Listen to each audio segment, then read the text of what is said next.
वहाँ पर आप कितनी भी अर्जी लगाएं या कुछ भी करें, क्योंकि जो भगवान ने सोच रखा आपके लिए वही होगा, उसके आगे कुछ नहीं होगा। तो श्याम भक्तों, बाबा श्याम क्या कहते हैं, आज इस विषय पर हम आपसे बात करने वाले हैं। सभी श्याम भक्तों को जय श्री श्याम। श्याम भक्तों, कैसे हैं आप सभी? उम्मीद करते हैं अच्छे ही होंगे।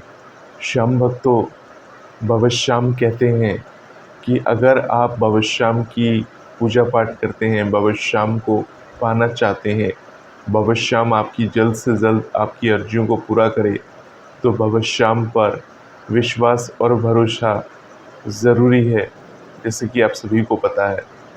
श्याम भक्तों, हमारे घर में कुछ ऐसे नकारात्मक माहौल रहता है जिसके कारण से बाबा श्याम की कृपा नहीं बन पाती। तो हमें क्या करना चाहिए जिससे बाबा श्याम हमारे घर में विराजमान रहे, हमें उनकी अनुमति होती रहे, हमें हमेशा ऐसा लगे कि कोई हमारे आसपास है, परंतु सकारात्मकता भाव के साथ क्या करना चाहिए हमें? तो श्याम भक्तों, अगर आप संयुक्त परिवार में रहते हैं, संयुक्त परिवार का मतलब होता है जॉइंट फैमिली।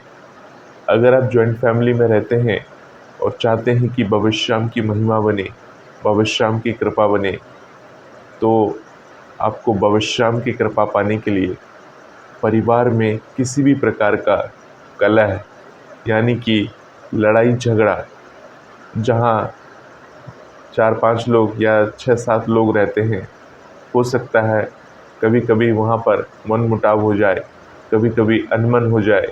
तो ऐसी स्थिति में अगर आपके घर में मंदिर है और भगवान विराजमान है, तो आप सभी को सावधान हो जाना चाहिए, आप सभी को समझ जाना चाहिए, क्योंकि ये ज़िंदगी अनमोल है, एक ही बार मिलती है, और उसमें भी हम लड़ाई झगड़ा ईर्ष्या करने में पूरा समय गुजार देते हैं, तो क्या हमें भगवान की प्राप्ति हो सकती है?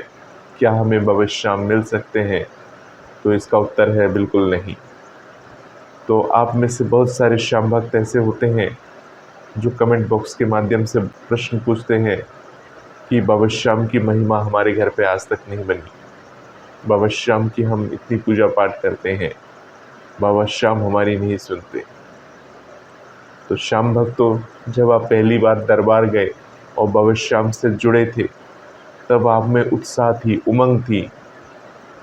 उसके बाद धीरे धीरे आपको इतनी सारी जानकारी मिल गई, इतनी बातें जानने के बावजूद आप वही काम कर रहे हैं जो आपको नहीं करना चाहिए। यानी आपको अपने घर में शांति का माहौल रखना चाहिए। अगर आप एक पिता हैं तो आपको सहनशील होना चाहिए। क्रोध किसी भी स्थिति का परिणाम नहीं है। अगर आप अपने घर में बड़े हैं तो आपको सबको साथ में लेकर चलना चाहिए, और अगर आप छोटे हैं अपने घर में तो आपको सभी के प्रति सम्मान करना चाहिए, एक दूसरे की बात सुननी चाहिए, माननी चाहिए। अगर आप संयुक्त परिवार में रहते हो, जॉइंट फैमिली में रहते हो, तो आपस में सहमति के साथ ही हर कोई काम करना चाहिए। अगर आप अपने घर में खुशियाँ बटोर सकते हैं अधिक से अधिक, तो बाबा श्याम की महिमा आपके ऊपर ज़रूर बनती है। तो श्याम भक्त, तो हमारी लाइफ में कभी कभी ऐसी सिचुएशन आ जाती है, यदि हम किसी से प्रेम करते हैं और सामने वाला जो है वो भी हमसे प्रेम करता है, परंतु एक दिन ऐसा आता है जब आपस में कुछ मतभेद होने के कारण वो चीज़ें अलग अलग हो जाती हैं, यानी कि हम अलग हो जाते हैं और हमारा प्रेमी अलग हो जाता है, परंतु हमारे अंदर उसके प्रति प्रेम है, हम उससे अलग नहीं होना चाहते। ऐसे में क्या करें? ऐसे भी प्रश्न आते हैं हमारे पास कि हम बाबा श्याम से अर्जी लगाना चाहते हैं, हम उसे पाना चाहते हैं, परंतु सामने वाला हमसे बात करना नहीं चाह रहा। हम बार बार उससे संपर्क करना चाहते हैं, हम बार बार उससे मिलना चाहते हैं, उनसे बातें करना चाहते हैं, परंतु वो हमसे हमेशा दूरी बना रहा है। पहले हम बहुत अत्यधिक प्रेम में थे, परंतु हमारे बीच धीरे धीरे दूरी बढ़ती चली गई। तो क्या कारण है? ऐसा क्यों हुआ? बाबा श्याम को हम कैसे अर्जी लगाएं ताकि हम दोनों वापस साथ में आ जाए? तो आपको एक ही बात बोलना चाहूँगा कि जो होता है भगवान की इच्छा से होता है।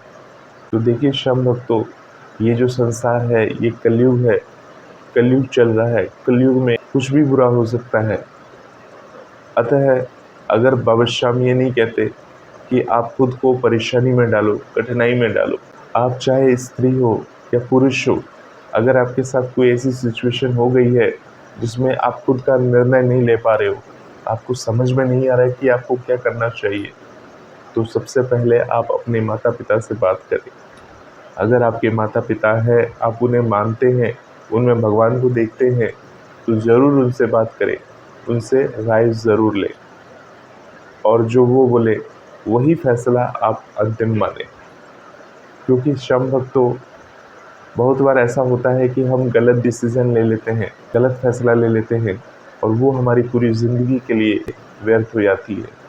और उसके बाद हम बाबा श्याम भगवान से प्रार्थना करते हैं कि बाबा श्याम, आप हमारी इतनी परीक्षा क्यों ले रहे हो? क्योंकि जो रास्ता हमने कठिनाई वाला चुना है, उस रास्ते में अगर कठिनाई आती है बाद में, तब हम भगवान को याद करते हैं। उस समय भगवान ने आपको रास्ता दिखाया था कि ये काम मत कर, ये तेरे लिए नहीं है।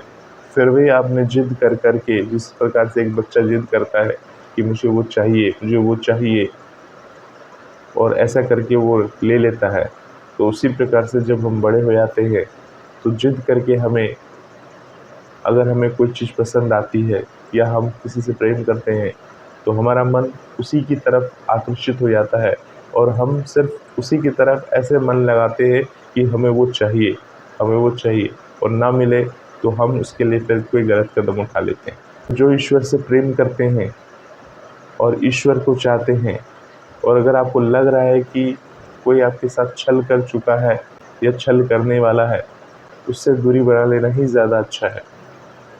क्योंकि प्रभु कहते हैं कि प्रभु का ध्यान ही सच्चा ध्यान है। अगर आपकी ज़िंदगी में कोई ऐसा है जो आपसे दूरी बना चुका है, तो आप सिर्फ प्रभु में ध्यान लगाइए। अगर आप अपने मन की आत्मिक शांति चाहते हैं, तो प्रभु का नाम ही सच्चा नाम है।